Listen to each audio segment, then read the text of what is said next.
Hello বন্ধুরা, এরকম আজকে আমি রান্না করছি। মনে হলো তোমাদের কাছে একটু শেয়ার করি রান্নাটা। এই যে পনিরের তরকারি হবে আলু পটল দিয়ে, তার জন্য এরকম মশলা সব কিছু দিয়ে দিয়েছি, মশলাটা কষাচ্ছি। আর এই যে ওইদিকে ভাত হচ্ছে, আর এই যে উচ্ছে ভাজা হবে, আর এই যে আলু ভাজা হবে। নুন হলুদ মাখিয়ে রেখেছি যাতে একটু জলটা বেরিয়ে যায়। আর এই যে পনির, আর এই যে পটল দিয়ে পনির দিয়ে রসা হবে।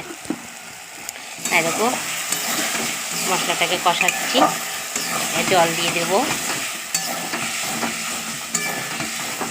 ভালো করে মশলাটাকে কষিয়ে নিই, নাই কাঁচা গন্ধ বেরোবে। আমরা কাঁচা লঙ্কার তরকারি খাই বন্ধুরা, একটু রঙটা একটু ফ্যাকাশে হতে পারে। দেখেছ, তেল ছেড়ে দিয়েছে মশলাটা, জল দিয়ে দেবো। কেমন হলো রান্নাটা বন্ধুরা একটু কমেন্ট করে জানিও। শুভ দুপুর, সবাই সুস্থ থেকো, ভালো থেকো, টাটা।